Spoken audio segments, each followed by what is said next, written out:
Aí, começou a gravação. Então vamos. Pessoal, trovadorismo, né? Uma das primeiras estéticas literárias, né, que nós vamos estudar. Esse ano nós vamos ver o trovadorismo, o humanismo e o classicismo, o quinhentismo, barroco e o arcadismo barra neoclassicismo. O que é isso? A literatura, a partir do momento da sua consolidação, né, em produções, ela vai apresentar ciclos de padrões de escrita, de produção, de temática, de abordagem, que vão se sucedendo, vão ser uma reação ao outro. E na literatura ocidental, a primeira, a primeira não, né?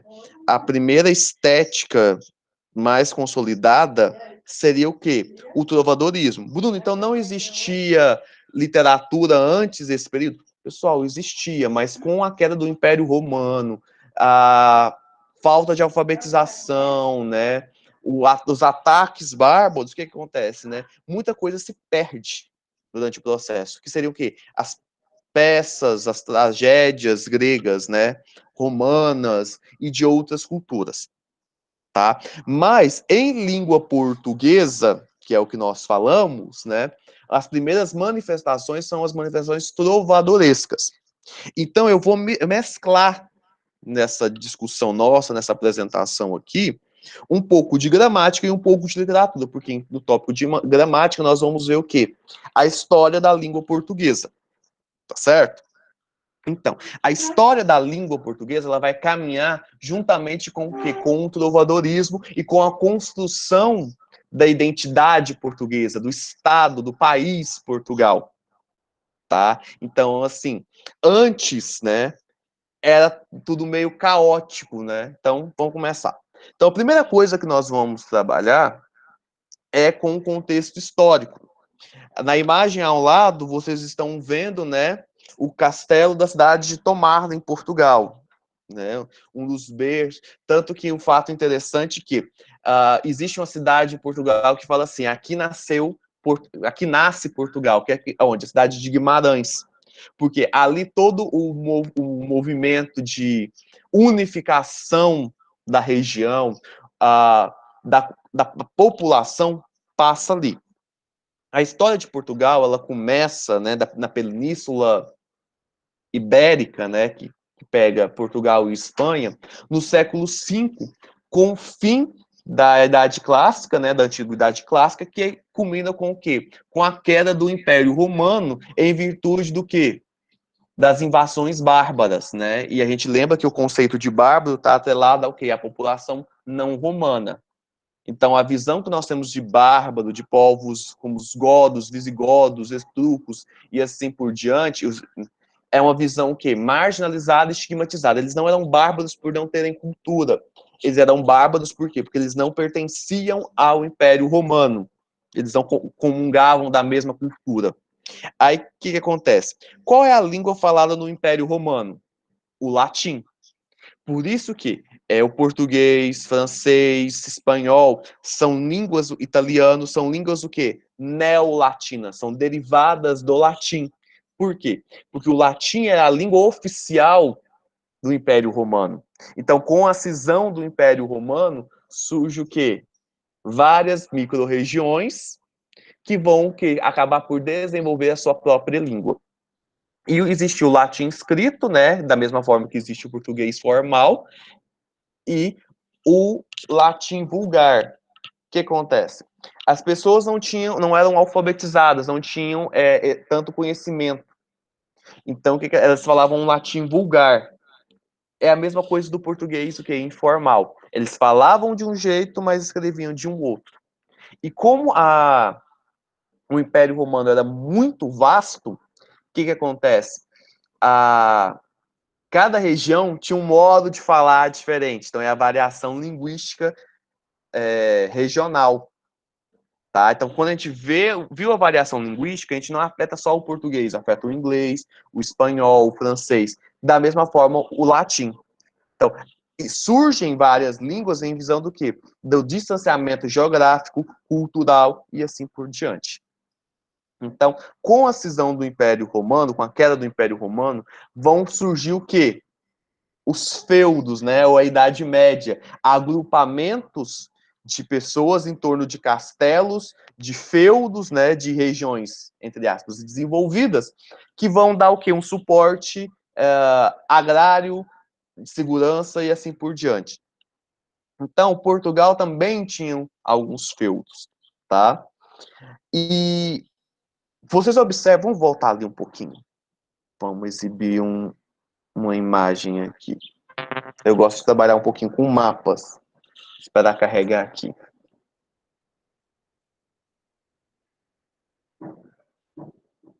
Tá carregando, gente, o Google Maps. Dá uma diminuída para ver se ele carrega mais rápido. Ô Bruno, enquanto carrega, o senhor poderia me responder se aquelas atividades que a gente tem que fazer no caderno, a gente tem que copiar A questão, o, não só a a resposta. que- só a resposta? Ah, Só a sim. resposta. Obrigada. Só o que não, tá? Sabe por quê? Porque se você tiver copiar, vocês vão perder muito tempo e a aprendizagem não é tanta, né? Então pode só responder. Vai, gente. Tenta me apresentar o map. Aê, agora foi. Então, pessoal, aqui, esse aqui é o meu Maps. Tá. Sempre existe uma tensa de. Aqui, ó, vocês podem observar que aqui nós estamos no mapa da Europa, mar Mediterrâneo, né? E o islamismo é uma religião até relativamente nova, né? Surgiu no século XIII, com Maomé. Ela surge aonde? Na Península Arábica aqui, né? Por isso que eles são chamados de árabes. E logo eles vão dominar todo o quê? O norte da África. E observa que aqui, já viu falar de quem ouviu,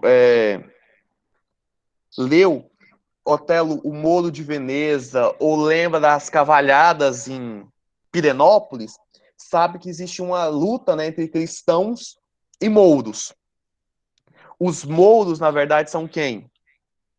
Os árabes. Tá? Então, quando fala batalha entre cristãos e mouros, né, vermelho e azul, na verdade, é entre os cristãos que seguem o cristianismo, né, a Igreja Católica no período, e os árabes. Observa que a distância aqui, ó, entre o norte da África e a Itália aqui é grande, ela dá mais de 200 quilômetros.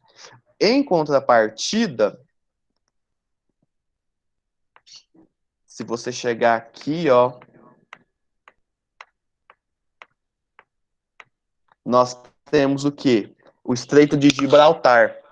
Então, nós temos menos de 10 quilômetros separando o norte da África com a Península Ibérica. O que acontece?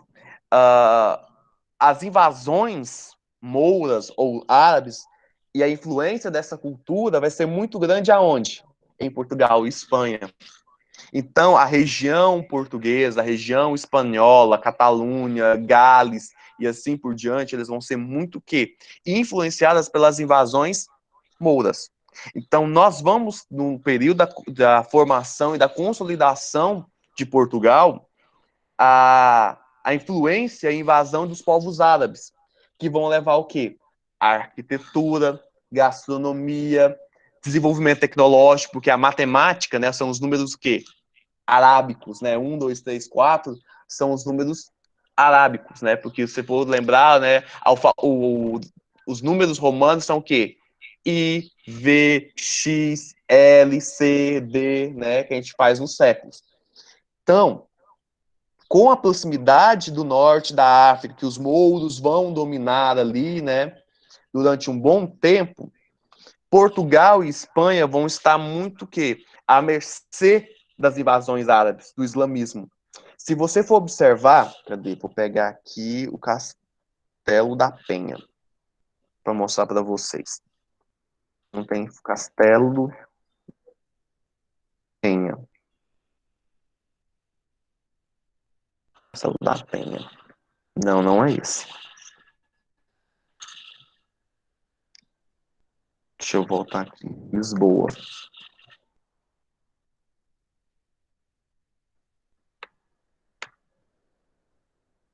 Torre de Belém não é por aqui. É Sintra, lembrei aqui, ó, tá aqui. Palácio de Sintra.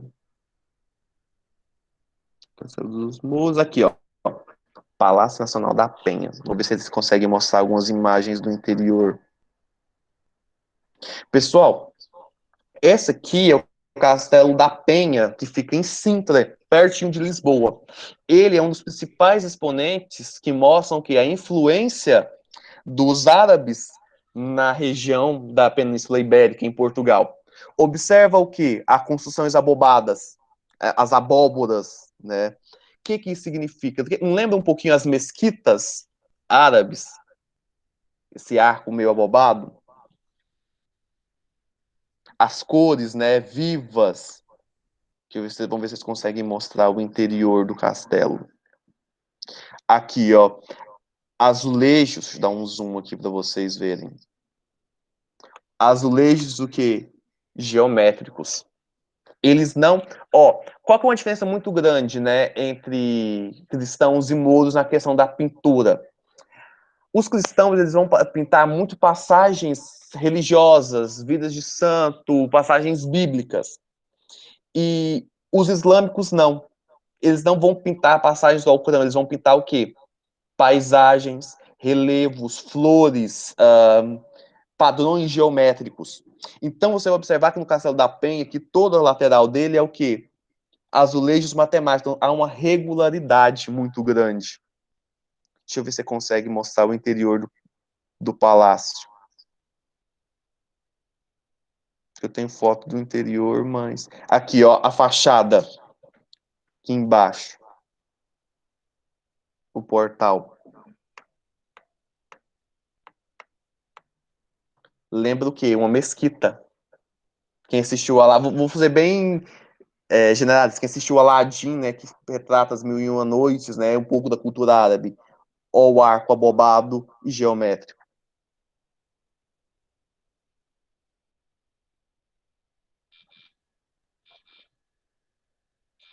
Aqui, achei. Vocês vão observar que na arquitetura árabe, o centro ficava um jardim com uma fonte. E a casa, a cozinha, tudo ficava em torno de quê? Desse jardim, dessa fonte. E esse relevo, essa estrutura aqui, que é mostrada nessa foto, aqui de canto, que o meio ali é um jardim. E em volta é o quê?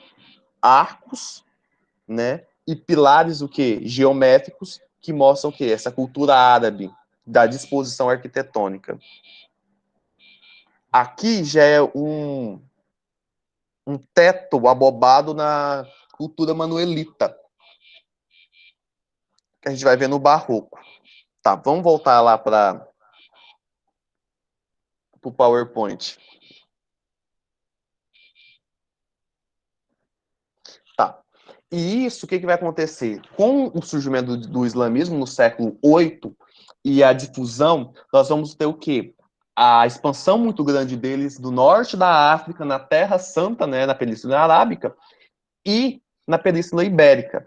Então, nós vamos ter no século XI a primeira cruzada, né, que é para defender a Terra Santa e auxiliar os cristãos, né, daquele período, contra as invasões árabes. Então, Papa Urbano II, ele vai o quê? Financiar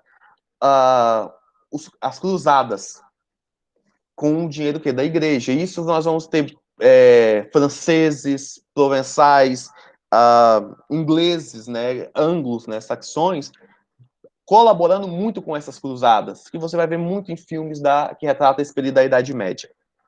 Portugal, ela vai surgir, né, no século XII, enquanto união de países, né, da região de Castela, Leão, Avis, Cascais, Coimbra e assim por diante. E a população vai ser o quê? Dizimada nesse período em virtude da peste bubônica ou peste negra, que vai matar 75 milhões de pessoas. Aqui nós temos o quê? Aqui, né, agora mostrando essa faixa. Essa faixa nós temos o quê? Do castelo, né, ou do mosteiro de Batalha. na região próxima à Leiria. O que acontece na Idade Média? No século IX, Carlos Magno, antes de sua morte, ele vai tentar o quê? Unificar toda a região, né, sob a bandeira dele, localizada o que seria hoje a França. Então ele vai dominar muito a região, né, quase que reestruturando o território romano. Só que com a morte dele no século IX, há um enfraquecimento desse poder central e vai surgindo o quê? Os feudos, né, as pequenas monarquias, né, o território dos sangues azuis. E esses feudos são agrupamentos econômicos, sociais, e que o quê? Que vai ser baseado na suzerania e na vassalagem. Quando o professor de história de vocês for desenvolver mais, ele vai falar mais detalhes, né, dessa relação dos feudos para vocês. Eu só vou dando uma pincelada para vocês entenderem, né, o que foi o trovadorismo. A relação de suzerania e vassalagem ela vai ser muito importante para nós na literatura, por quê? Que vai retratar o que? O amor. Suzerano é quem? É o senhor feudal, que tem o domínio da região, do poder econômico. Vassalo era quem? O pobre, o badeco, vamos pôr assim, em termos assim, o badeco, aquele que trabalhava, lidava com a terra, mas não tinha poder econômico, não tinha poder aquisitivo. O que isso significa? Que ele estava à mercê do suzerano, do senhor feudal. Ele não tinha terra, ele não tinha ferramentas, ele não tinha semente, ele não tinha nada. Tudo que ele trabalhava, ele dava era com quem? Com o poder do senhor feudal. Então ele tinha que pagar o que? Altos impostos, né? O quinto, o aluguel das pedras. Aí, além de trabalhar na terra cedida pelo senhor feudal, ele tinha que trabalhar na terra do senhor feudal. Então ele tinha a própria terra, que era dele, entre aspas, que era cedida pelo senhor feudal, e ele ainda tinha que trabalhar na terra, que era do próprio dono do feudo. Então, ele não tinha escolaridade, ele não tinha dinheiro, ele não tinha ferramentas, ele não tinha nada. Então ele era altamente o quê? Explorado. Então, todo o poder estava concentrado na mão de quê? De poucos. Dos senhores feudais e principalmente de quem? Da Igreja Católica. Tá? E nisso, toda a educação, desenvolvimento tecnológico era provido pela igreja. Então, centros culturais de desenvolvimento estavam perto de quê? De abadias, de mosteiros. Por quê? Porque só os padres sabiam ler e escrever. Eles faziam que cópias manuscritas de livros, de bíblias. Tanto que era caríssimo uma bíblia. E poucas pessoas tinham acesso. E muito menos conseguiam o quê? Entender. Então, apenas 2% da população era alfabetizada. E essa população era quem? Os padres. Por quê? Porque boa parte dos reis também eram analfabetos. Então, essa produção cultural e científica estava concentrada nos mosteiros e nas abadias, e isso fazia o quê? Que a igreja controlava, então ela definia o que podia ser difundido e aquilo que não podia ser difundido. Então, se vocês lembrarem de Galileu, Copérnico, que falava que a Terra era redonda e tudo, a igreja católica condenava. Por quê? Porque elas viviam que o Sol girava em torno da Terra e que a Terra era plana. Que as pessoas não podiam navegar além do oceano, por quê? Porque senão cairia num abismo. Para quê? Para manter o controle da população e do desenvolvimento.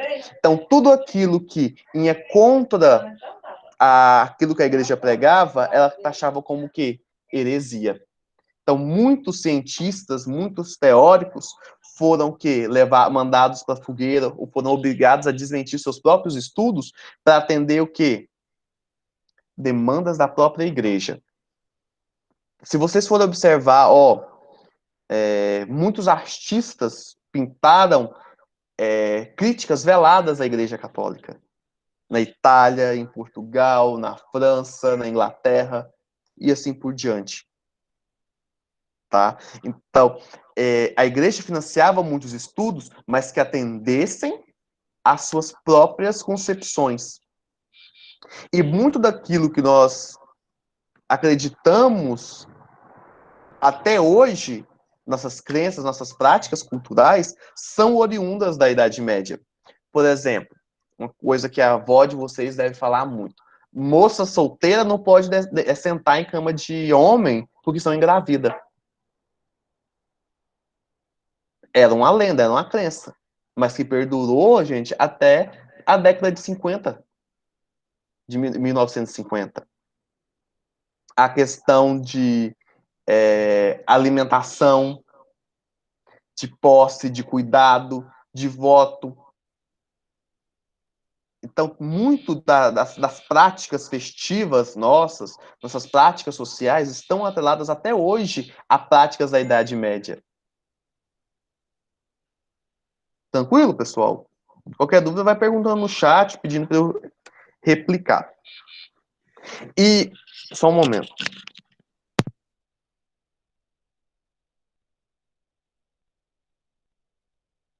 Pessoal, e uma das histórias de amor da Idade Média que são cantadas muito na literatura portuguesa, muita literatura até hoje está relacionada à história da Constituição de Portugal, é a história de Inês de Castro e de Pedro I.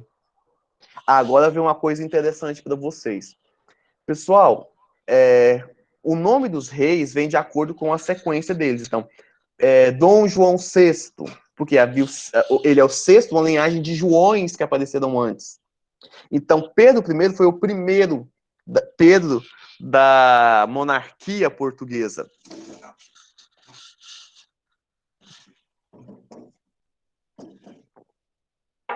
Pessoal, aí o que acontece? Nós temos dois Pedros primeiros. Esse Pedro da história de Inês de Castro e o filho de Dom João VI. Como assim? Esse Dom Pedro I que eu vou falar aqui agora, ele é filho de Afonso III. Em contrapartida, o Dom Pedro I, que proclama a nossa independência, entre aspas, de Portugal, ele é o quê? Filho de Dom João VI. Na verdade, esse Dom Pedro I nosso, ele é príncipe de Portugal também. Ele é o sexto da linhagem dele. Então ele é o Pedro I de Portugal, de Brasil. Mas na verdade ele é o Pedro VI de Portugal. Tá? Então não confunda. O Dom Pedro I que eu vou falar aqui agora não é o de 1800 e alguma coisa. Ele não foi casado com Dona Leopoldina. Ele não teve um romance secreto com a Marquesa de Santos. Tá? Esse é o Dom Pedro VI. Esse Dom Pedro I aqui, ele é cantado até nos Lusíadas de Camões. E ele fez o quê? Ele é filho de Afonso III. Esse Pedro I, ele foi acordado em casamento com uma princesa de Castela. Só que essa princesa, ela era muito doente, muito enferma. Então não era interessante um príncipe de Portugal se casar com quem? Com uma futura rainha doente, que não poderá dar filhos saudáveis. Então esse compromisso ele é rompido. Logo, Afonso, pai de Pedro, ele compromete o filho em casamento com Dona Constança Manuel, filho, né, de um grande fidalgo português. Só que Pedro era avesso a esses compromissos. Ele queria ser o quê? Ouvido nessa constituição de matrimônio. E o que ele faz? Ele se revolta e passa a levar o quê? Uma vida de excessos. Muita bebedeira, muita putaria, muitas mulheres e assim por diante. Então, o casamento com Dona Constança é um casamento muito conturbado. Por quê? Porque ele leva essa vida de excessos.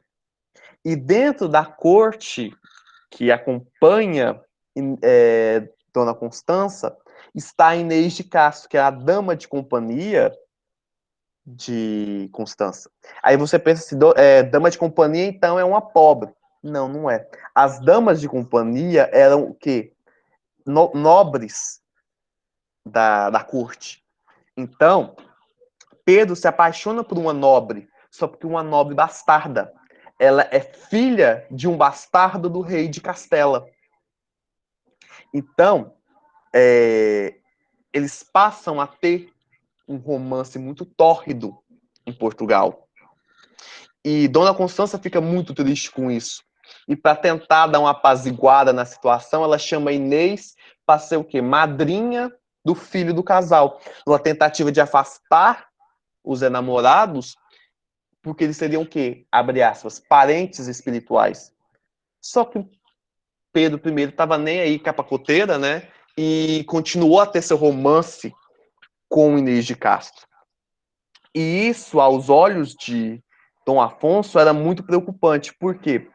Porque a região da Espanha, que embarca Castela e Leão, e a Catalunha, entre outros lugares que hoje compõem a Espanha, estava tendo uma guerra interna muito grande. E Afonso não queria se intrometer nesse rolo. E Inês, sendo filha bastarda de um dos pretensos nobres, né, ou herdeiros do trono dessa região, ele via com muito maus olhos esse matrimônio, esse relacionamento, porque poderia prejudicar a política interna e externa de Portugal. Então Inês é expulsa, eu volto lá para o mapa, ela é expulsa de Portugal e ela vai morar onde? A consolidação de Portugal, ela acontece. Deixa eu fechar aqui, senão vocês não conseguem ver o mapa e a divisão geográfica dele. Tá meio torto aqui.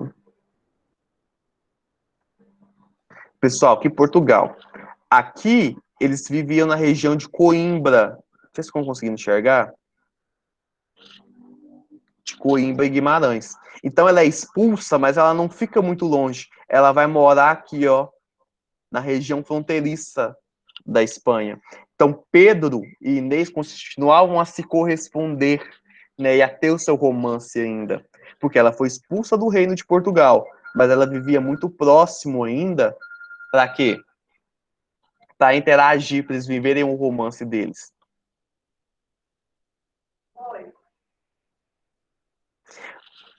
Com a vida tórrida e com não, mesmo expulsa Inês do país, né? E eles não terminam o matrimônio. Dona Constância, de tristeza, morre no parto do terceiro filho do casal. E isso abre o quê? Espaço para que o casal de namorados consume, né, realmente seu amor. Então, Pedro manda, com a morte de Constança, Pedro manda trazer Inês de Castro de volta para Portugal.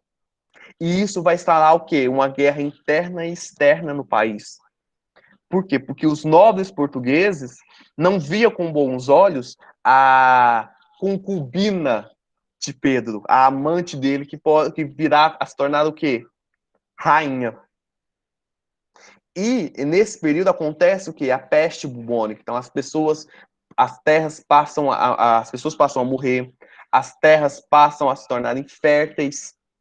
E tudo isso, as pessoas em Portugal atribuíam ao matrimônio, né, pecaminoso de Inês e Pedro. Então, eles passam a ver com maus olhos esse relacionamento. Pedro e Inês, né, eles se instauram na região do Porto. Eu gosto de mostrar um mapa para vocês entenderem. Eles passam a ficar aqui, ó, na região de Porto. Não, Porto está aqui, desculpa. Aqui é a região de Porto. E isso gera o quê? Esse descontentamento da população portuguesa faz com que eles sejam o quê? Expulsos do Porto e tenham que se mudar para onde? Para Coimbra. Para a região, né, de Coimbra, do Douro. Tá? Então, eles partem do Douro para a região de Coimbra. E Dom Afonso, querendo apaziguar, né, os conflitos internos e tentando não ter um conflito externo, o que acontece?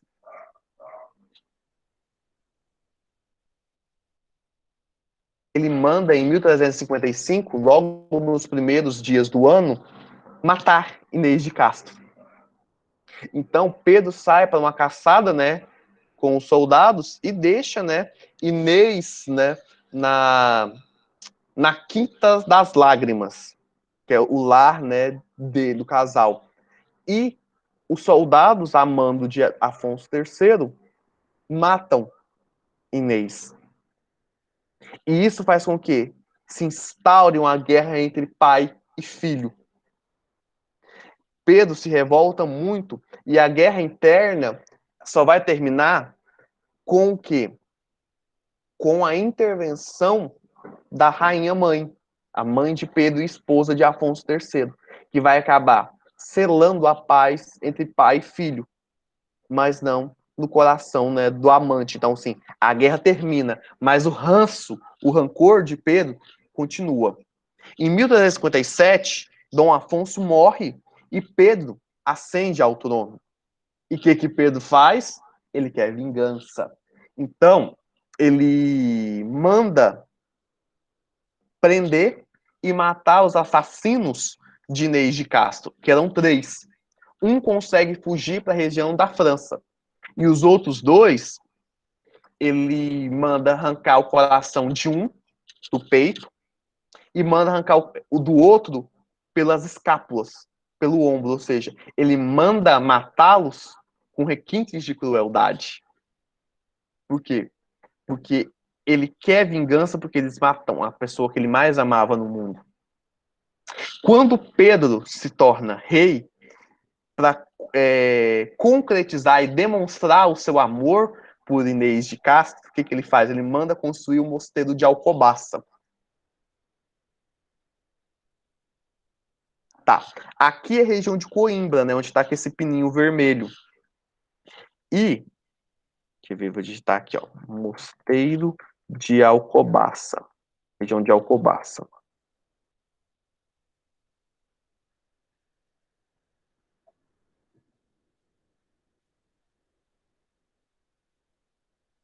Aqui, ó. Coimbra tá aqui, ó. Convento de São Francisco. E Alcobaça tá aqui, ó. Por quê? Porque Inês de Castro era muito devota a Santa Clara.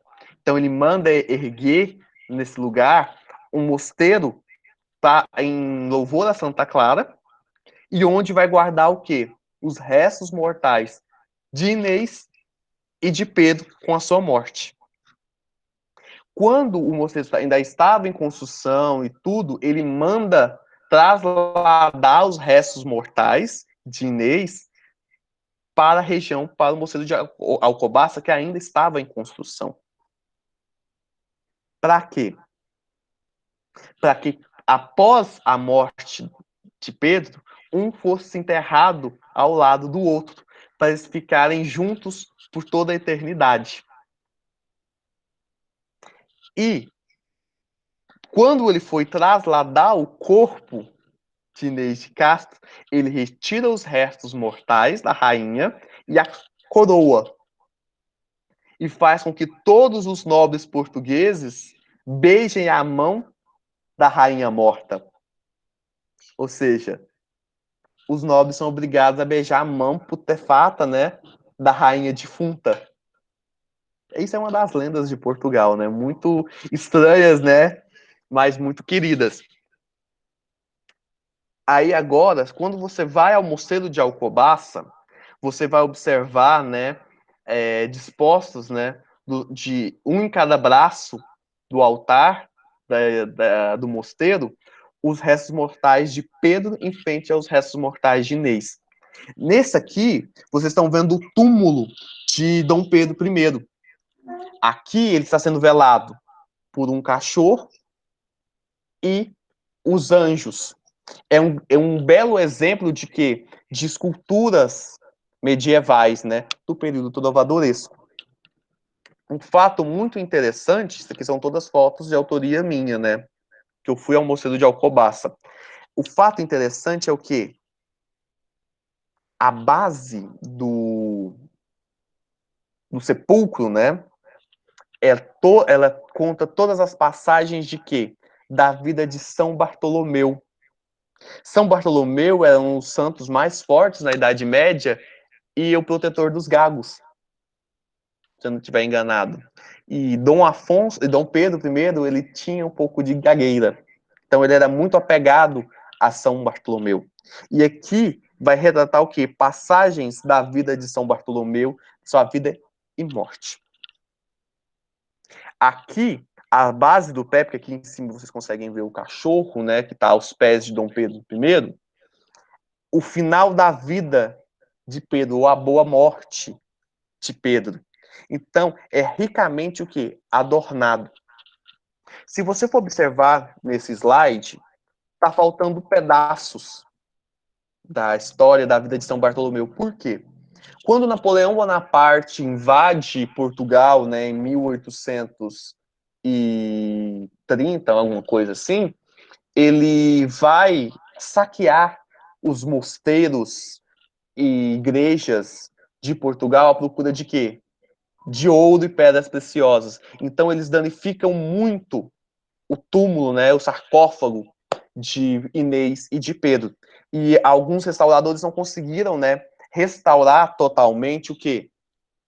O sarcófago deles. Então, deixa essas partes, né, quebradas para mostrar o quê? O que Napoleão fez. Já o túmulo de Inês de Castro é um túmulo que tem o quê? Leões e cachorros na base para protegê-la de todo o mal. E as passagens que retratam, né, que adornam o túmulo de Inês, são as passagens da vida de Jesus. Se você for observar o canto esquerdo, você vai observar o que? A crucificação de Cristo, né? Ele carregando, né, a cruz para o Calvário. E aqui são todas as passagens da vida e morte. Eu acho que eu não consegui colocar o nascimento. Deixa eu verificar. Aqui, ó. O lado esquerdo, que é o outro lado do sarcófago, você vai ver o quê, né? As passagens de nascimento de Cristo, a fuga para o Egito e assim por diante. Você pode observar que isso tudo aqui é mármore, tá? Mármore branco. Aqui, ó, a cabecinha do leão, protegendo Inês de Castro, bem aqui do lado direito. Vocês estão conseguindo observar?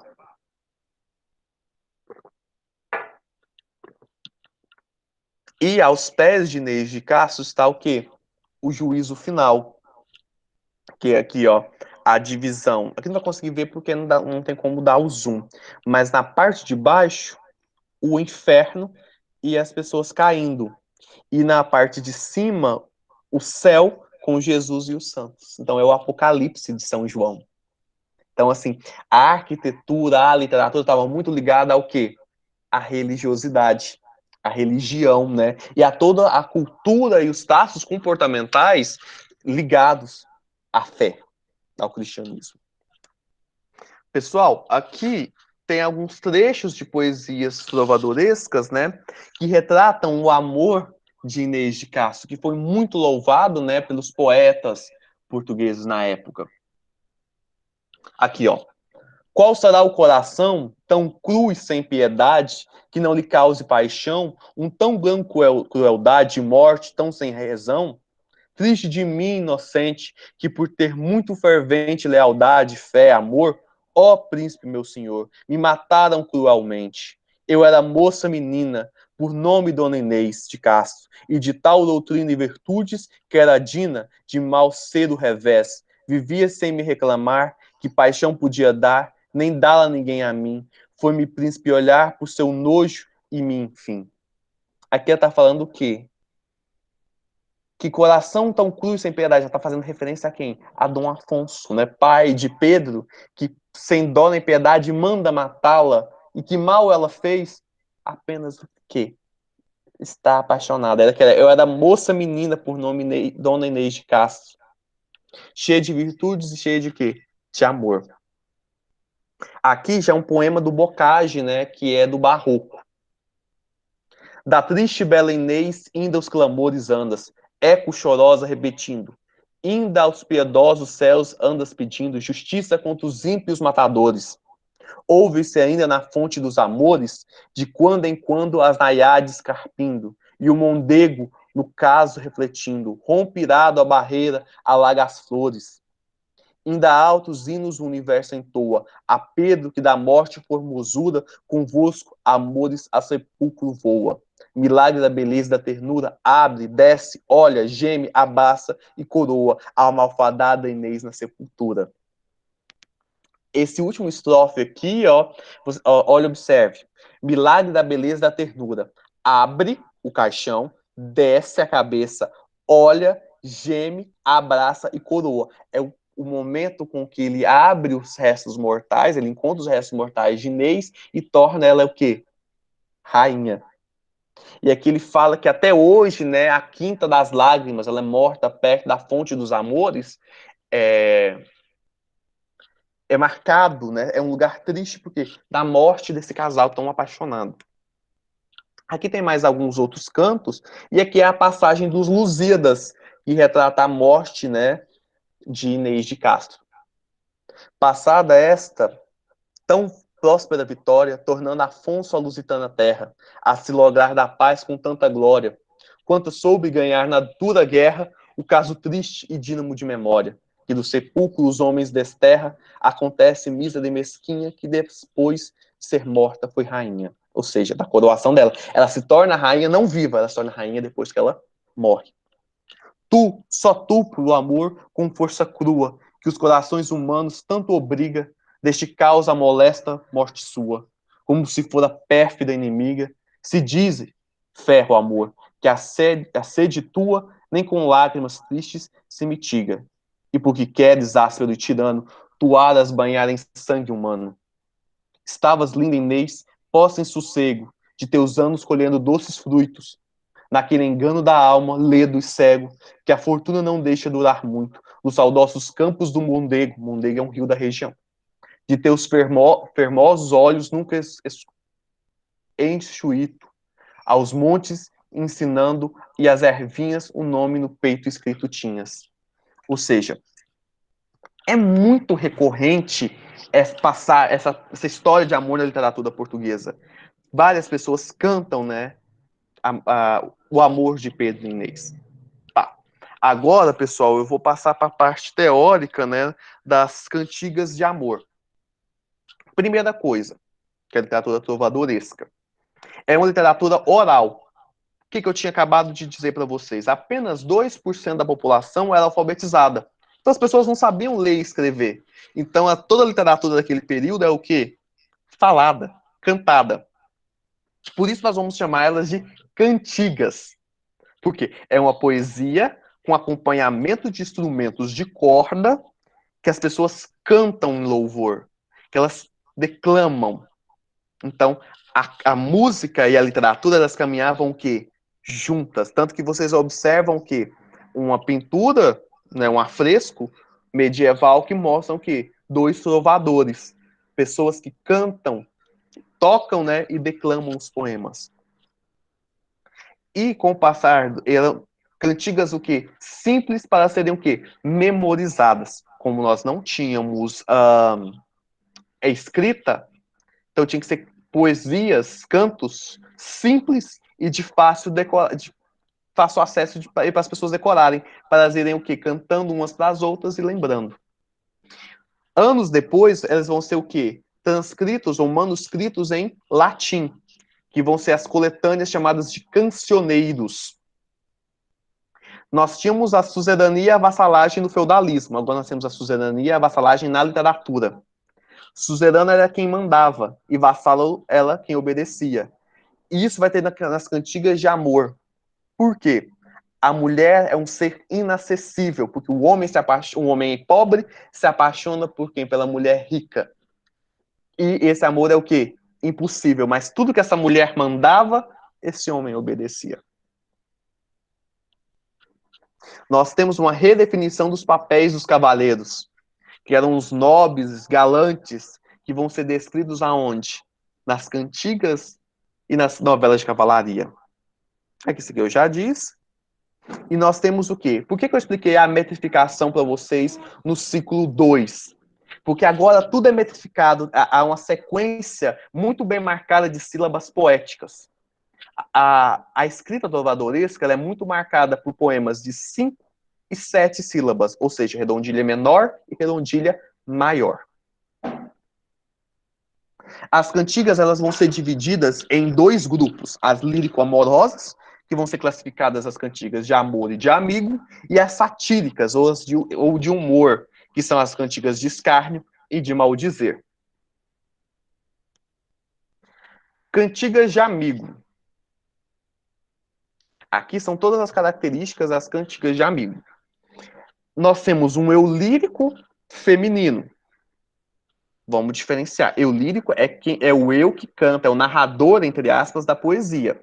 Todas as poesias eram escritas por homens, mas quem fala na poesia, na cantiga de amigo, é o quê? Uma mulher. Ela é escrita por um homem, mas quem fala é uma voz feminina. Essa voz feminina é o quê? Ela canta de saudades de um amigo. A mulher, ela não podia falar abertamente que ela estava apaixonada ou que ela ama alguém. Então, amigo vai ser sinônimo para quem? Pessoa amada, namorado, marido e assim por diante. E boa parte da temática da cantiga de amigo é o que? É a saudade. É a saudade do homem que partiu nas navegações. Por quê? Porque no século XIII começam as navegações ultramarinas, não as grandes navegações. Por quê? Vocês lembram que as pessoas tinham que ir para o Oriente à procura de quê? De especiarias, de cravo, pimenta do reino, canela, sal, entre outras coisas. Então as navegações elas começam no século XIII. E as grandes navegações que são para o Novo Mundo, elas começam no século XV. Então, esse homem parte para o quê? Para as Índias, né? Para a Índia, Extremo Oriente, à procura de especialistas. E muitas das vezes eles corriam ou ficavam mesmo por lá. Então, essas mulheres ficavam em Portugal, à beira-mar, chorando, né? Pela volta de quando que vai ter a notícia do seu amado, de quando que ele vai voltar. Tanto que há um verso muito famoso de Fernando Pessoa que fala assim: ó mar salgado, quanto do seu sal são lágrimas de Portugal. Ou seja, a lágrima é o quê? É salgada. Muitas mulheres ficavam à beira-mar chorando pelo marido, salgando ainda mais o quê? A água do mar. Então, essas cantigas de amigo eram descritas em relacionamento entre pessoas simples, né? Camponeses, pastoris, né? Pessoas de lidarem com a terra, não entre nobres. O ambiente ali é campesino, rural, beira-mar ou litorâneo. Ou seja, não é a corte. As cantigas de amigos se passam onde? Em ambientes rurais. Quem geralmente é um empecilho, além dessas grandes navegações, né, desse homem distante, é a mãe. A mãe é um empecilho, é um obstáculo para concretizar esse amor, e geralmente ela é escrita em 5 sílabas poéticas, possui refrão e uma estrutura paralelística. Aqui, ó, um exemplo de cantiga de amigo. Minha madre, venho vos rogar, como roga a filha a Senhor. O que morre por mim de amor, deixai-me ir com ele falar. Quanta coita el sigo tem, sei que toda de por mim me vem. E sodes desmensurada, que vós não queres doer do meu amigo, que morrer vejo e anda eu coitada. Quanta coita el sigo tem, sei que toda de por mim vem. Vê-lo-ei per boa fé, e direi-lhe tão grande prazer, per quem devo aguarecer, por seu mal cedo meu é. Quanta coita ele sigo, tem, sei que toda lhe por mim vem. Hoje se parte coração. Observa que esse português não é o português nosso, é o português o galego, né? É uma mistura de português com latim com galego. Isso retrata o quê? A própria evolução e história da língua portuguesa. Ela começa com o latim, passa para o galego português, depois um português mais arcaico, até ir evoluindo a chegar. Muitas das coisas aqui a gente não consegue entender, mas boa parte das palavras a gente consegue. Ó, minha madre ou minha mãe, venho vos pedir como roga uma filha a um pai. O que morre de amor por mim, ou seja, a pessoa meu namorado, né, que morre de amor por mim, deixá-lo eu ir falar com ele, ou seja, deixar eu ir falar com a pessoa com que eu amo. Porque quanta dor, coita, né, eu sinto e sei que toda por ele, por mim, sente. E sou desmensurada que não queres doer do meu amigo, que morrer vejo e eu, coitada. Ou seja, ela clama para a mãe permitir com que ela tenha o quê? Que ela vá visitar, que ela vá conversar com a pessoa que ela ama. Mas a mãe não permite. Ou seja, a mãe é um obstáculo. Aqui, ó. Vamos ver essa aqui. O anel do meu amigo, perdi-lo sou no verde pinho e choro eu, bela. O anel do meu amado, perdi-lo eu, verde ramo, e choro eu, bela. Perdi-o, verde pinho, porém choro eu, dona Virgo, chora eu, bela. Perdi-lo sou, verde ramo, por chorar eu, dona d'algo, chora eu, bela. O que nós temos? Nós temos uma mulher apaixonada que perde o anel de noivado. E chora para quem? Para o verde pinho, ou seja, para a floresta, para o campo ajudá-la. Porque ela chora de amor.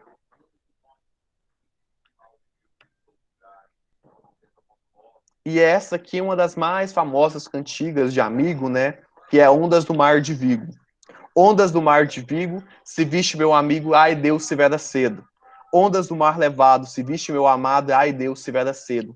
Se viste meu amigo, porque eu suspiro, e ai Deus, se vera cedo. Se viste meu amado, porque hei gran cuidado, ai Deus, se vera cedo.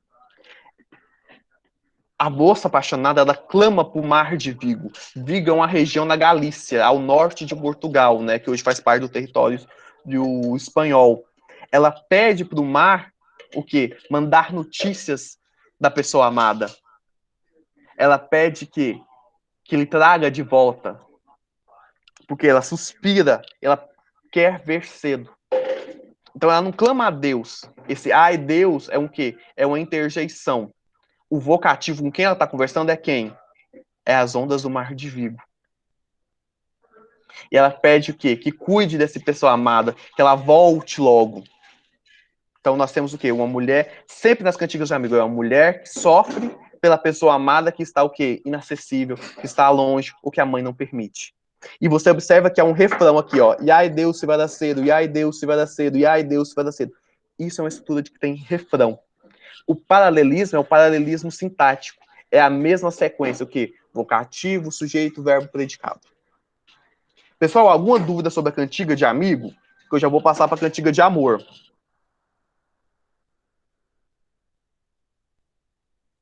Pessoal, estão me ouvindo? Então vou passar para a cantiga de amor. Tá sem dúvida? Sem dúvidas.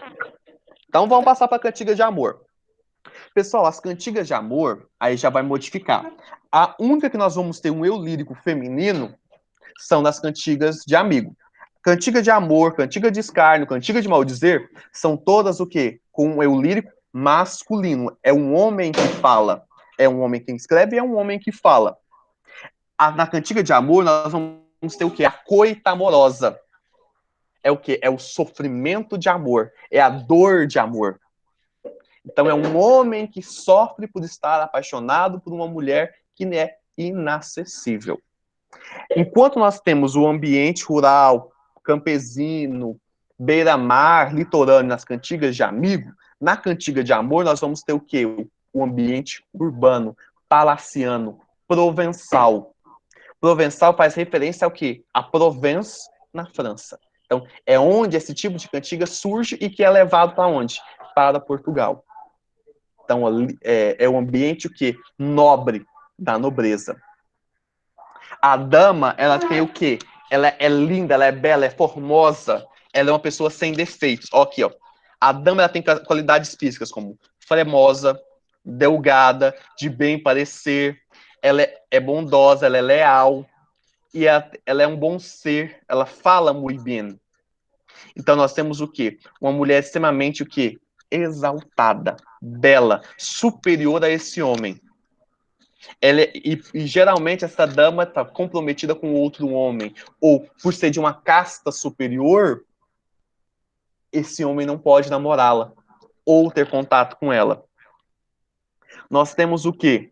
Uma dama superior a ele e a outras damas da corte. Ela é a mais bela, ela é a mais formosa.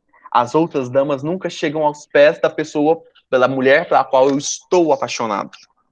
E isso vai retratar o quê? A vassalagem amorosa. Tudo que essa mulher faz, tudo que essa mulher faz, fala e me pede, ele faz sem pestanejar, sem duvidar. Por quê? Porque ele a ama. Então, da mesma forma que o senhor feudal manda no vassalo, a mulher apaixonada manda no homem durante o trovadorismo. E geralmente as poesias, as cantigas de amor são escritas em quê? Em 7 sílabas poéticas. E nós também temos o quê? Um refrão. São várias cantigas aqui. Deixa eu pegar uma aqui. Vamos pegar essa última, do Dom Diniz. Quereu, em maneiras de provençal, fazer agora um cantar de amor. E querer muito loar, minha senhora, a que prez nem fermosura não fala, nem bondade, e mais vos direis, enquanto a fez Deus cumprida de bem, que mais que todas as lá do mundo val. O que nós temos aqui? É um homem, de maneira provençal, de maneira correta, urbana, né? Fazer agora um cantar de amor, fazer uma cantiga de amor. Então, que vai a cantiga de amor é só o homem que faz. É o homem que fala. A de amigo é a mulher que fala. Na cantiga de amor é o homem, que vai exaltar do que? Uma mulher. Entendi. Tá? E aqui ele vai aqui, ó. Querer muito loar, ou que louvar minha senhor. Que assim, é minha senhora, o meu amor. Né? E aqui, olha o tratamento. O senhor é um tratamento de respeito, de submissão. Na minha senhor, minha senhora. Ou seja, retrata o que? A vassalagem amorosa, né, do eu lírico. Aqui preza falar de quê? De formosura, da bondade, e que ela é o quê? Ela é mais que todas as outras do mundo. Isso está falando do primeiro estrofe. Vamos passar agora para o segundo. Camia, Senhor, quisto Deus fazer tal quando a fez, que a fez sabedor de todo bem e de muito grande valor, e com todo este mi comunal. Ali o deve ser, deu-lhe bom ser, e desde não lhe fez pouco de bem, quando não quis que outra fosse igual. Aqui ele está falando que Deus, quando a fez sábia, de grande valor, não uma pessoa comum, que não fez pouco dela, que ele fez ela em grande estima, Deus fez ela muito bela, que não fez nenhuma outra igual a ela, que ela é a mais alta de todas. Terceiro estrofe. Cá em mim, Senhor, nunca Deus pôs mal, mas pôs de preza a beldade e lor, e fala muito bem e ri melhor que outra mulher, né? Desleal, muito e pero estou não sei, eu quem possa cumpridamente no seu bem falar, trato-lo eu bem. Aqui ele fala que Deus a fez sem o quê? Sem defeitos. Que fez ela uma beldade que fala muito bem, que se comporta muito bem. Melhor do que qualquer outra mulher. Que é leal e que é muito graciosa. Então aqui, ele só está fazendo o quê? Exaltando essa mulher amada. Reforçando que ela é o quê? Sem defeito. Tranquilo com a cantiga de amor, pessoal? Sim, tranquilo. Então, vamos passar para a cantiga de escárnio. As cantigas de satíricas, elas são cantigas de humor, que têm críticas explícitas e implícitas, e que falam mal de alguém ou de alguma... É uma crítica social. Na cantiga de escárnio, o trovador critica alguém por meio de palavras de duplo sentido. Ele utiliza ironias, trocadilhos e jogos semânticos para não ser uma crítica tão explícita. Ele vai ridicularizar o comportamento de nobres e fazer uma crítica indireta. Aqui, ó, cantiga de escárnio. Os vossos meus maravendi, Senhor, que eu não vos ouvi que servir melhor ou tão bem como outro aqui dão. Eis de haver enquanto eu vivo for, ou a minha morte, ou quando me os darão. A vossa minha soldada, Senhor Rei, que eu servi, servo servirei, com outro quem quer a quem Adão bem. E de haver enquanto a viverei, ou a minha morte, o que de mim farão, hein? Os vossos meus dinheiros, Senhor, não pude eu haver, pelos servidos são, como outros que os han de servir, eis de haver terei o viver, ou por mim os já me morte, e aqui vos perdi. Gente, é meio difícil de ler. Cá passou o tempo e transpassados são, houve aí um dia, quero me ver partir. Ele critica o quê? O comportamento do rei. O desprezo que ele tem pelo quê? Pelos soldados. E que faz o quê? Eu sirvo, eu servi, eu sirvo e servirei. Mas eu não tenho nenhuma recompensa em troca. Eu sou apenas o quê? Mais um escravo, mais um soldado. Ah, essa aqui é boa. Ai, dona feia, foste vos queixar que vós nunca louvendo ao meu cantar. Mas, ora, quero fazer um cantar, em vos louarei todavia. E vedes como quero louar, dona feia, velha e sandia. Dona feia, ou seja, não estou falando de uma mulher bonita. É uma mulher que fala que eu nunca cantei em louvor a ela. Então agora eu vou fazer uma cantiga em prol dela. Mas quem é essa mulher? Eu não coloquei nome. Então é uma crítica indireta. E o que ele fala? Que ela é uma dona feia, velha e doida. Isso no primeiro estrofe. Dona feia, se Deus me perdoe, pois havedes tão grande coração, que vos loe, nesta razão, vos quero loar toda a vida. E vedes qual será a lação, dona feia, velha e sandia. Ele pede perdão a Deus, pois pelo que ele fala, né? Porque ele não tem a que elogiar. Dona feia, nunca vos hei de louvar, mas em meu trabalho, pelo muito trobei. Mas, ora, já um bom cantar farei, em que vos louvarei todavia, e direi-vos como vós louarei, dona feia, velha e sandia. Olha, eu nunca vos louvei, nunca cantei, mas é meu trabalho, então eu vou fazer uma cantiga bonita em favor da senhora, dona velha, feia e doida. Ou seja, ele fez uma cantiga criticando essa mulher e a necessidade dela ser louvada, mas ele não tem como louvar porque ele não a ama. Então, ele está debochando dela, mas de forma indireta e de forma implícita. Cantiga de maldizer. Enquanto na cantiga anterior ele fala de forma indireta, aqui que ele vai rachar o coco e vai falar mal na cara. Ele vai usar uma linguagem muito ofensiva e de baixo calão, e ele vai fazer o quê? Ter como principal temática as indiscrições amorosas da nobreza e do clero. Aqui um exemplo de cantiga de maldizer. Rei queimando morreu com amor em seus cantares para Santa Maria. Uma dona de grande bem queria, e por se meter com mais trovador, porque ela não quis bem fazer. Fez seus cantares morrer, mas ressurgiu depois ao terceiro dia. Isso fez ele por uma sua senhor, que quer grande bem, mas vos endirei, porque cuida que faz com maestria. E nos cantar que faz ao sabor de morrer e de viver. Isso faz que show poder fazer, mas noutrem o rei não faria. E não há de a morte pavor, senão a morte mais a temeria.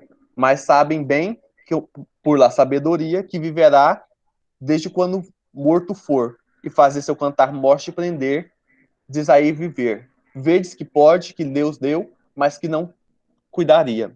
E se Deus a mim desse poder, qual ao eu de poder morrer, de viver, jamais morrerei, nunca temerei.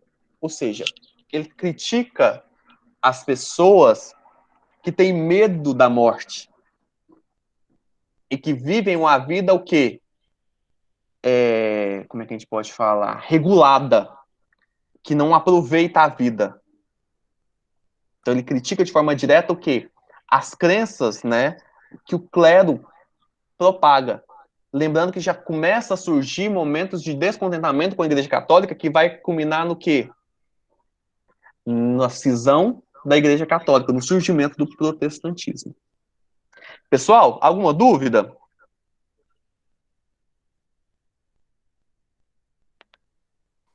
Não. Não, pode continuar. Não? Então vamos pegar a lista de exercícios que está lá no Moodle, que eu falei que a gente ia fazer agora. Então vamos lá, ó. Ciclo 6. Epa, vamos logar. Ciclo 6. A lista aqui em PDF.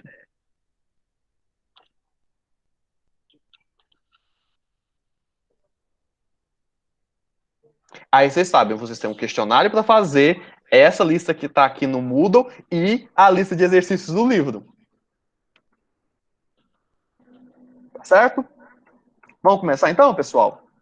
Vai pegar um caderno, tudo, ou quer que dá mais um tempinho para vocês?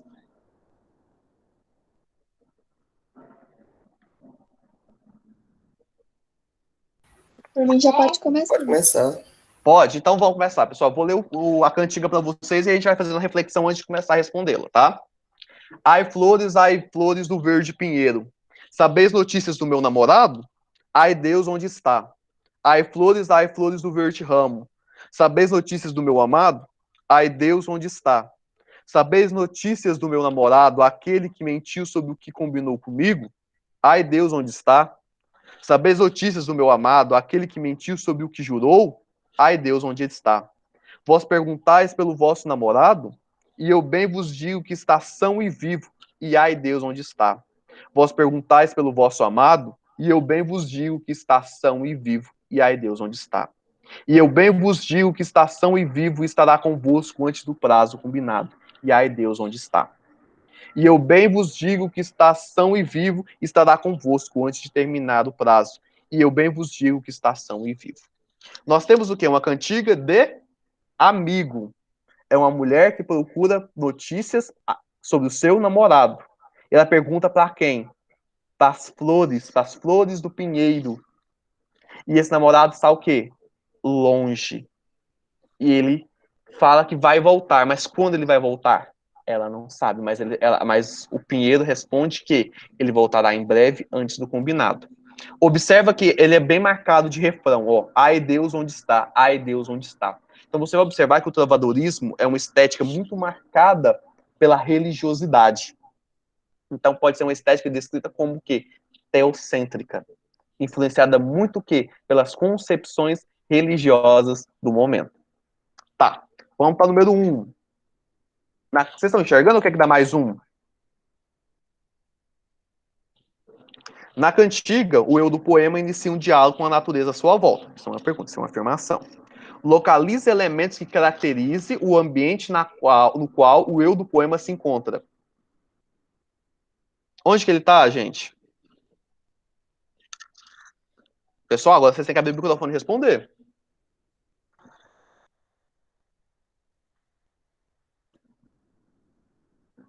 Pessoal? Abre o microfone, alguém responde.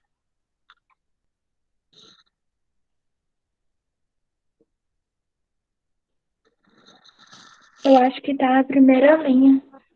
Que é o quê? Ai, flores do verde pinheiro. Da segunda estrofe. Ai, flores do verde ramo. Nós estamos aonde? Num ambiente. Você copia esses dois versos e escreve. Nós estamos num ambiente o quê? Pastoril, florestal, né? Campestre.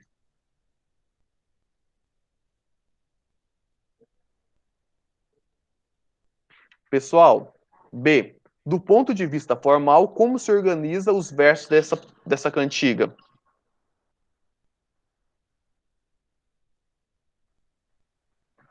Como assim se organiza?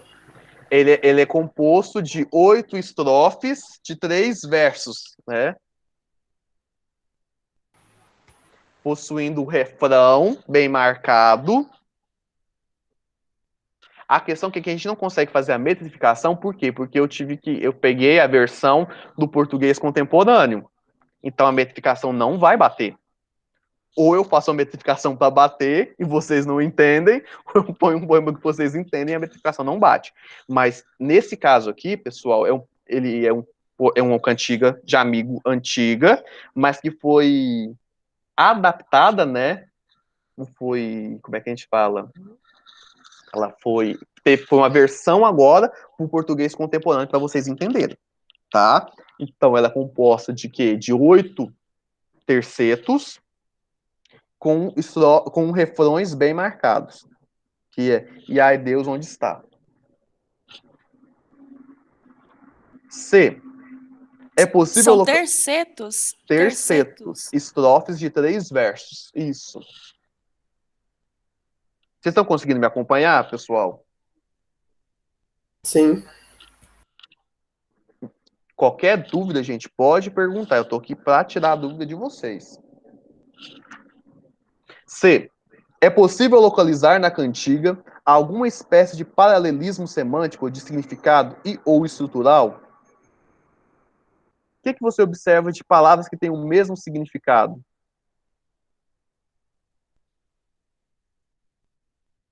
Namorado, amado, pinheiro e ramo. Credo, nós tá lascado com esse conteúdo. Uai, esse aqui ainda é tranquilo. Quando for o barroco é pior. Ave Maria. Que o barroco, esse aqui vocês ainda entendem, né? O barroco a gente não entende.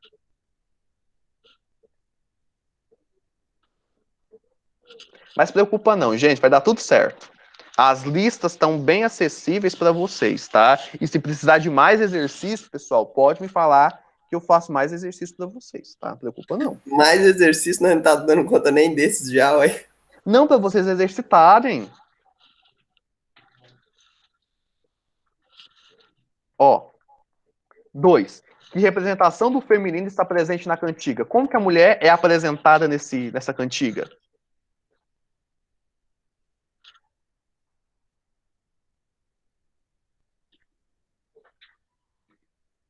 Como que a mulher é descrita nessa cantiga, gente?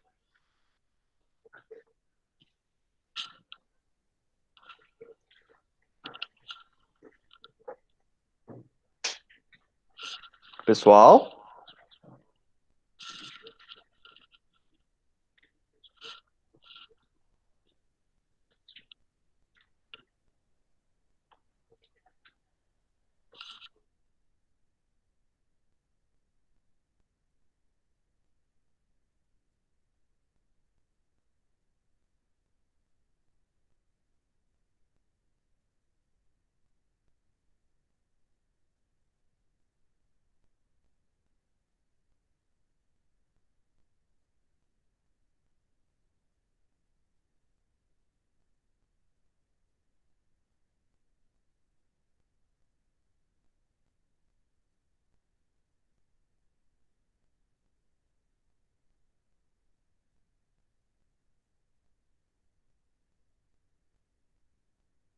Professor, tem como voltar lá na lista?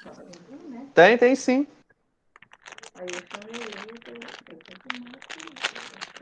Pessoal, agora vocês vão fazendo, eu vou comendo, porque eu não tomei café hoje.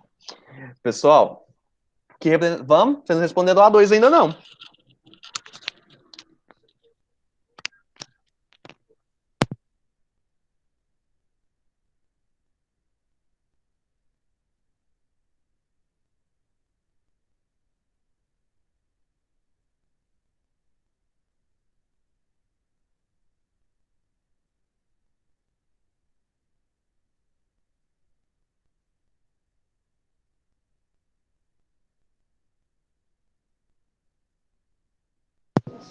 Pessoal, como que a mulher é descrita, gente?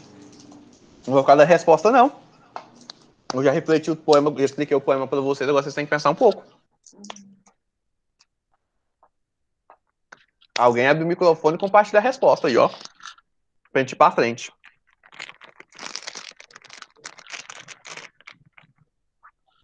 Senão eu pulo ela.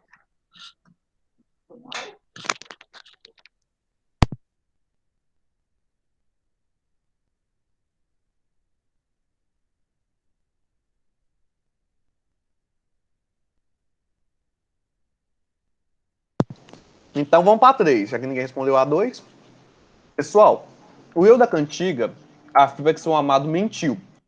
Formule uma hipótese que consistiria exatamente essa mentira. Ele mentiu no quê? Aí na B você vai transcrever um trecho da cantiga que comprova essa sua hipótese. O que ele mentiu? Eu posso dar até uma ideia do Que ele voltaria lá.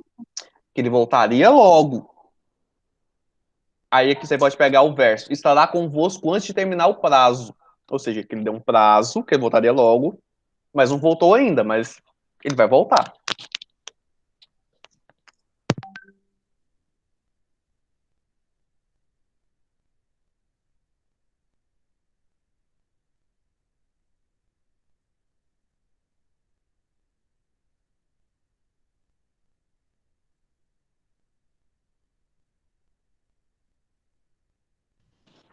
Pessoal, 4.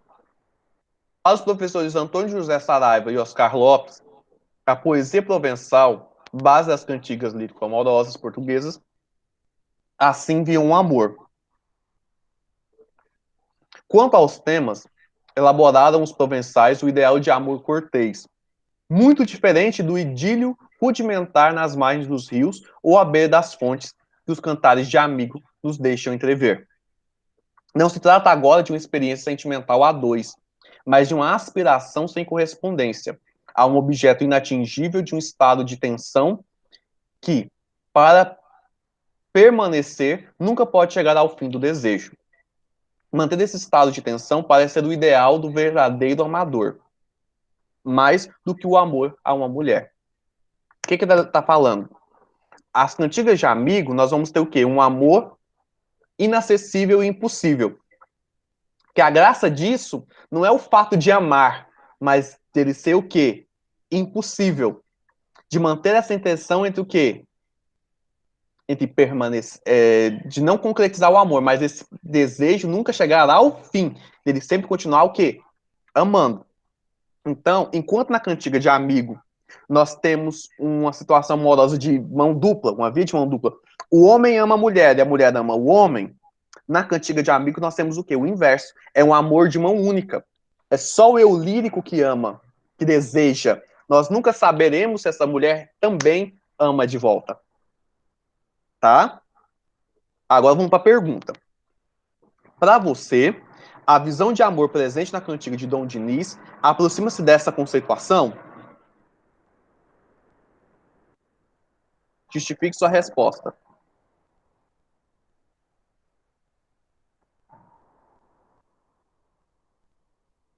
Aí você vai pegar assim, as cantigas de Dom Diniz que a gente leu lá atrás, é essa que está no slide? Você quer que eu volte no slide?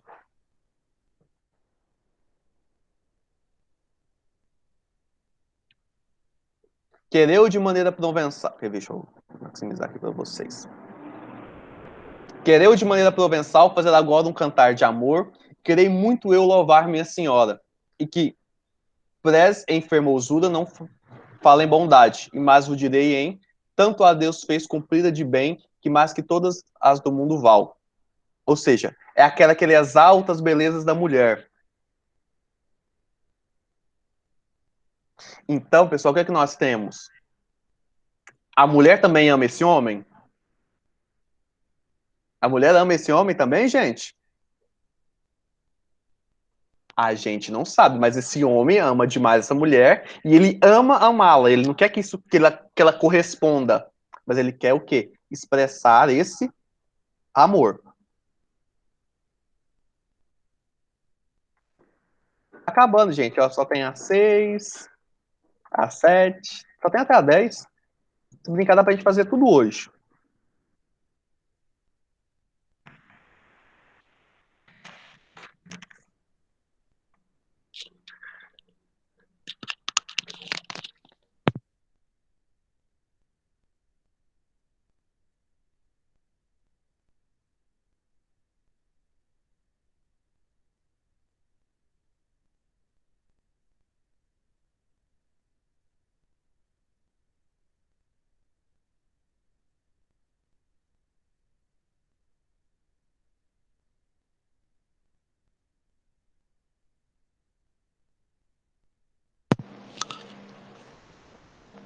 Cantiga de amor de refrão, peraí.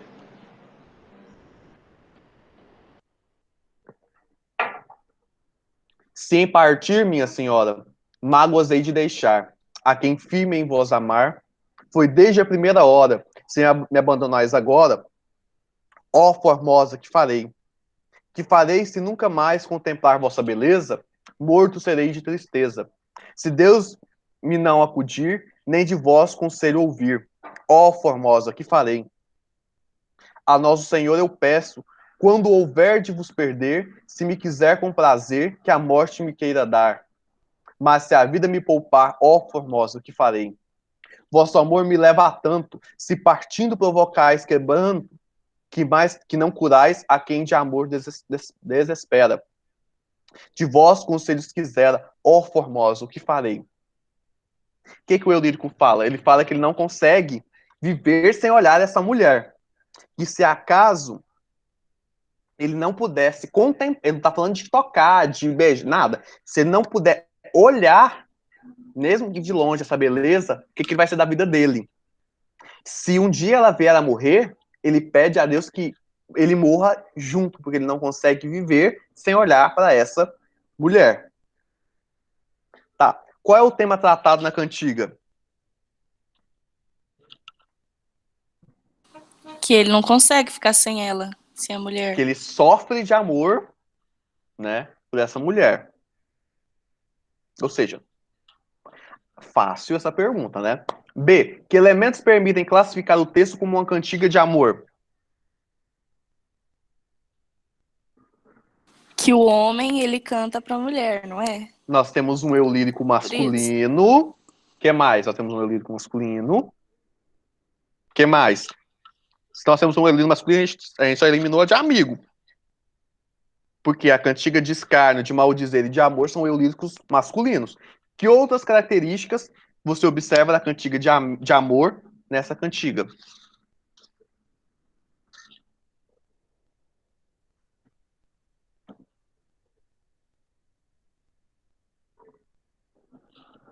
Pessoal?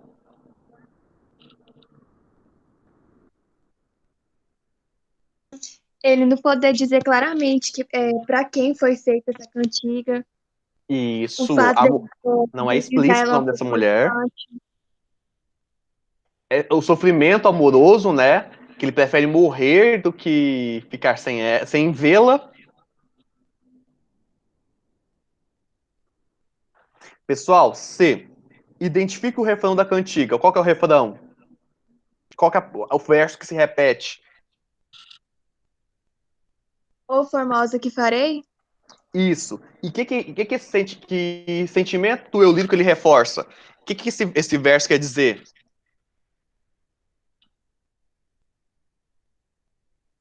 que ele está confuso, que não sabe o que fazer se ela partir. Não. Quase.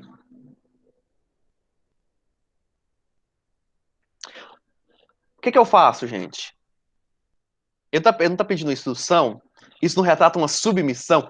Ó, formosa, o que farei? O que eu farei? Eu farei aquilo que você mandar. Então nós temos uma vassalagem amorosa. Ele está o quê? Submisso a essa mulher. Vocês conseguem enxergar isso? Sim, então é a submissão. A vassalagem amorosa.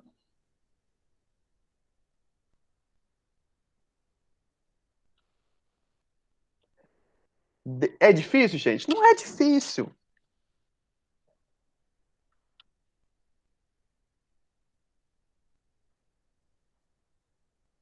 Que forma de tratamento o eu lírico usa para se referir à mulher?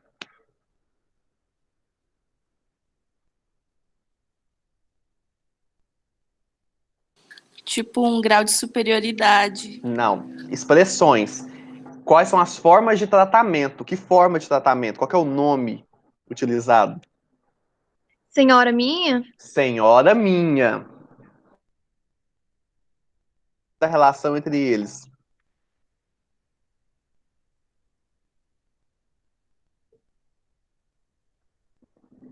Aquilo que a coleguinha falou na questão anterior. O que a coleguinha falou? Que eu toquei o nome.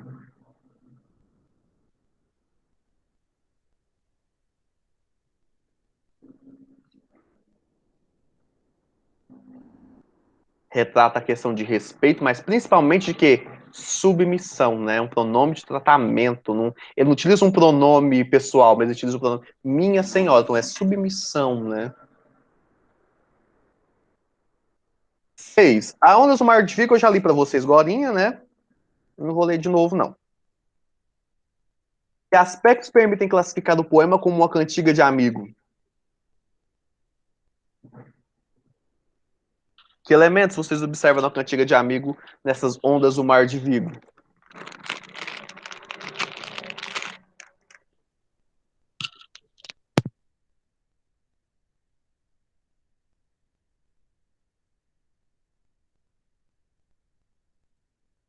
Por ser uma mulher ser feia, Hã? o eu lírico ser uma mulher? Um eu lírico feminino e que mais? E seu amor não correspondido. Não, aí a mulher correspondido. O amado ser referido como um amigo.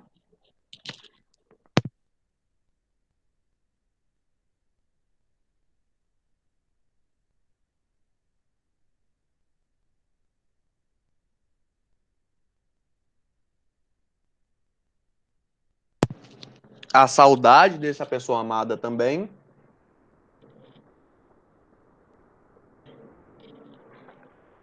Letra B. O ambiente apresentado no poema é urbano ou campesino?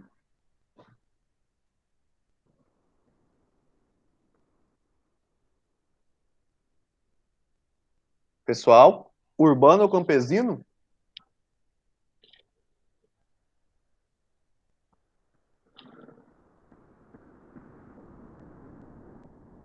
Eu acho que é campesino. Campesino. Porque tá falando o quê? Da beira-mar. Que sentimento o refrão reforça na cantiga? Qual que é o refrão? E ai, Deus se vera cedo. Que sentimento que ela tá reforçando esse estrofe? Estrofe não, desculpa, esse verso. Que é o refrão. O que tá mostrando?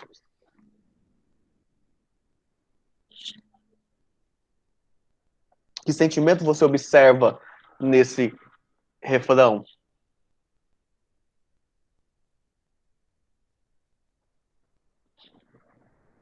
Sentimento de saudade? Saudade, isso. Que sentimento? Saudade. D. A quem a voz feminina do poeta pede informações do namorado? Adeus? Não. Deus é, nesse caso aí, Deus é uma interjeição. Quem que é o vocativo? A quem ela pede informações? As ondas do mar de Vigo.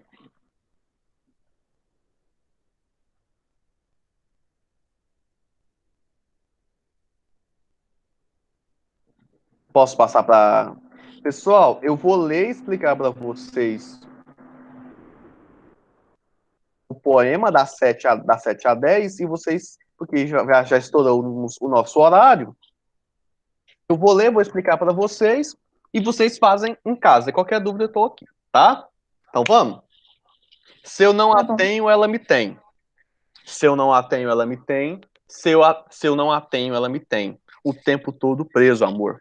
Amor comanda a escravidão mais branda. E assim me rendo sofrendo a dura lida que me é deferida. É tal a luz que dela vem que até me aqueço nessa dor. Se outro sol que me conquiste, mas no sol ou no fogo não digo quem me inflama. O olhar me abranda, só os olhos têm vianda. E a ela vendo vou tendo. E tolo e sábio, alegre e triste, eu sofro e não dou troco. É um indefeso quem ama. Desculpa, gente, eu li errado. Porque aqui terminava e passava para o outro lado, desculpa. Vou ler de novo. Se eu não a tenho, ela me tem, e se eu não a tenho, ela me tem. O tempo todo preso, amor, e tolo e sábio, alegre e triste, eu sofro e não dou troco. É indefeso quem ama. O amor comanda a escravidão mais branda, e assim me rendo sofrendo a dura lida que me é deferida. É tal a luz que dela vem, que até me aqueço nessa dor. Sem outro sol que me conquiste, mas no sol ou no fogo não digo quem me inflama. O olhar me abranda, só os olhos têm vianda, e ela vendo, vou tendo mais estendida minha sobrevida. Eu sei cantar como ninguém, mas meu saber perde o sabor se ela me nega o que me assiste. Vejo-a só, não a toco, mas sempre que me chama para ela anda meu corpo sem demanda. E sempre atendo, sabendo que ela, me ouvida, a paga merecida. O que ele fala? Ele fala que ele ama uma mulher, que ele é escravo desse amor, que tudo gira em torno e que ele não pode expressar, falar de quem ele ama, né? Então ele ama uma mulher, mas ele não pode falar o nome dela, porque isso pode comprometê-la. Ele fala que ele sabe cantar muito bem, mas tudo isso perde o sabor ou não é tão bom se ela não está ouvindo, se ela não o assiste. Então, a vida dele só passa a ter sentido o quê? Perto dela. Entenderam? Alguma dúvida, pessoal? Não, ficou bem claro. Aí, pessoal, eu vou disponibilizar o vídeo, né? Com a parte do contexto histórico e a parte das características.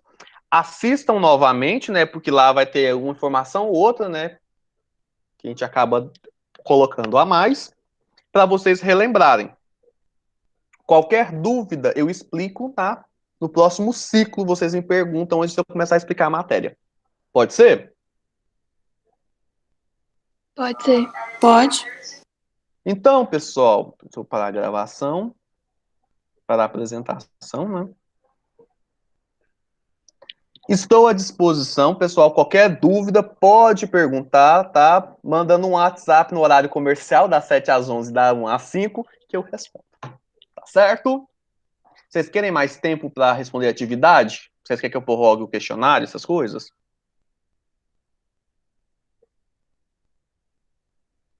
Pessoal? Ou não precisa? Só até dia 27 tá ótimo. Que depois eu não... Vocês leram, né? Depois do dia 27, depois que ele fechar, eu não vou reabrir mais. Fez, não fez, vai ficar com 0 na atividade. Eu acho que dá tempo. Tá? Por isso que eu tô conversando com vocês. Vocês querem que prorrogue? Que aí, ó, prorroguei, ok, acabou, foi, fechou, não abro mais. Tá? E lembrando que no próximo ciclo não vai ser nós teremos o seminário do pagador de promessas, não vai ser no horário de atendimento, eu vou marcar ele para depois das 5, tá? Ou no horário que vocês não tenham atendimento. Para quem quiser falar via Meet, falar. Quem não quiser, vai lá e faça digitado. Tá certo? Então, pessoal, abraços, boa semana e até a próxima. Tchau, tchau. Tchau, tchau.